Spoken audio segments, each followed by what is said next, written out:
The day begins with movement, not light. Before the sun lifts its red edge over the savanna, bodies are already bent low among the tall grasses. An early human family, Australopithecus, small, strong-limbed, alert, moves as one organism. A mother grips a sharp-edged stone in her right hand while her left steadies a child clinging to her hip. Ahead of them, two adults crouch near a fallen tree, prying open rotting wood to expose insects and marrow-rich fragments left by scavengers in the night. Hunger does not wait for sunrise. A sudden rustle ripples through the grass. Heads lift, spines stiffen. A shadow glides between acacia trunks, a jackal, bold but cautious. The group tightens instantly, bodies closing around the smallest ones. Stones are raised. The jackal pauses, calculating, then retreats. The danger passes, but the moment leaves behind tension that does not fade. The savanna is awake now. They move toward the river as the heat begins to build. The ground is cracked and dry, forcing them to travel farther each day. Along the way, a younger female stumbles, clutching her belly. The rhythm of the group falters. She lowers herself onto her knees, breath heaving, fingers digging into the dust. Birth has begun, too early, too exposed. The others circle her, backs outward, eyes scanning. One adult snaps branches, dragging thorny scrub into a rough barrier. Another crushes bitter leaves between stones, smearing the pulp onto the laboring female's skin to dull pain and keep insects away. The cries are soft but urgent. Time stretches, the sun climbs higher. And then from the far edge of the plain, movement, another group. Rival Australopithecus, larger in number, drawn by sound or scent. They stop at a distance, watching. No weapons, no words, only posture and intent. The defenders rise taller, stones clenched, arms spread wide. Children are pulled close. For a long, breathless moment, both groups hold still, measuring risk. The rivals shift, restless, then turn away. Conflict avoided, but only just. The newborn arrives weak but breathing. The mother collapses back into the dust, exhausted, alive. Relief flows through the group in touch and proximity, but it is short-lived. Dark clouds boil up from the horizon, fast and unnatural. The wind shifts, carrying the sharp scent of rain. And something else. The first thunder cracks as they reach the riverbank. Rain slams down in sheets, turning earth to mud. The river swells alarmingly, brown water rising, current roaring. As they scramble for higher ground, a massive shape bursts from the reeds. A giant crocodile, driven from cover by the storm. It lunges toward the smallest lagging child. Instinct explodes into action, stones fly. An adult slams a heavy branch down onto the crocodile's snout. Another grabs the child and runs. The predator snaps blindly, tail thrashing, jaws closing on empty air. The struggle is chaos, mud, rain, panic. But the group does not break. Together, they force the crocodile back toward the water, striking again and again until it vanishes beneath the churning surface. Silence follows, broken only by rain and breath. They are battered, bleeding, shaking, but alive. They flee the river, climbing toward a rocky outcrop as the storm slowly weakens. In a shallow cave beneath overhanging stone, they huddle together. Water drips from the ceiling. The newborn is pressed against its mother's chest, skin to skin for warmth. One adult tends to a deep bite on another's arm, packing it with crushed herbs and clay. Pain is endured without sound. Survival leaves no room for complaint. As night falls, the storm passes. The savanna exhales, washed clean. From the cave mouth, the group watches stars emerge, sharp and cold. Hunger returns, but so does resolve. One adult cracks open a scavenged bone with practice blows, sharing the marrow among many hands. Children smear it across their faces, eyes bright despite exhaustion. In the darkness, they sit close, families within a family.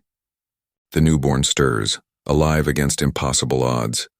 The group will move again tomorrow, following water, avoiding death, teaching the young by example alone.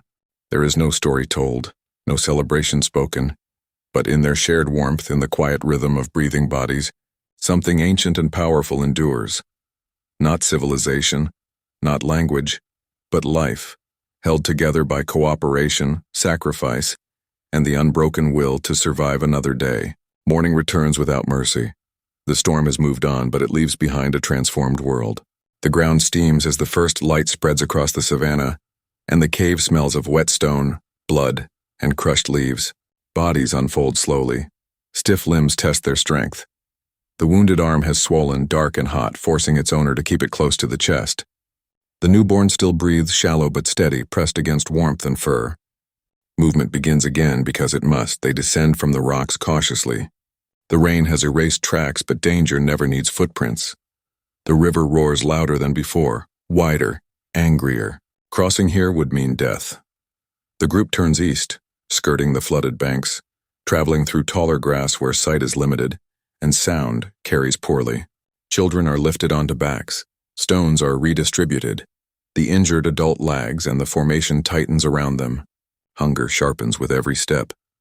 The insects washed away by rain are scarce. Scavenged bones lie stripped clean by night feeders. One adult digs frantically at the earth, uncovering swollen roots softened by water. They are bitter but filling, chewed quickly, swallowed without rest. Survival food. Then the ground changes. The grass thins, replaced by slick mud and exposed rock. The smell of rot thickens the air.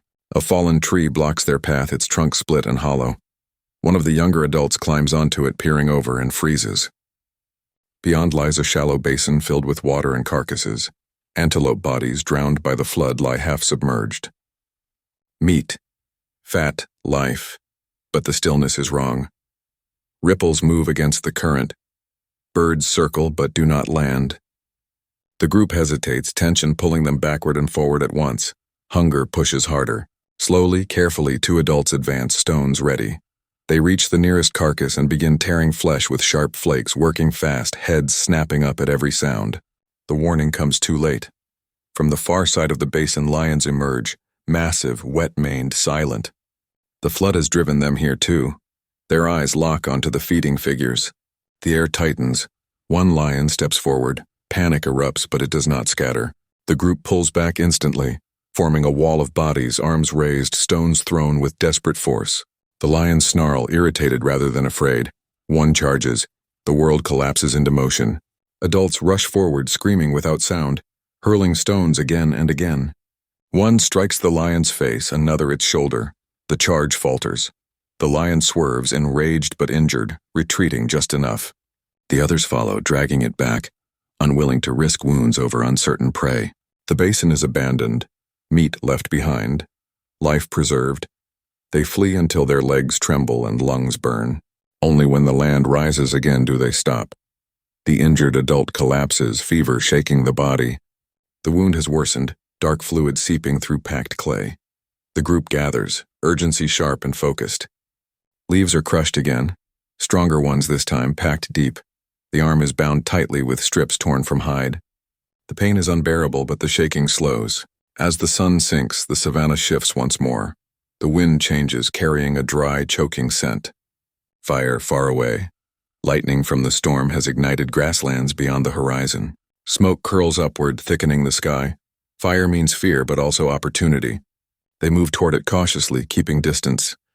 The ground near the burned zone is black and warm. Small animals lie dead or stunned. Charred insects crunch easily between teeth.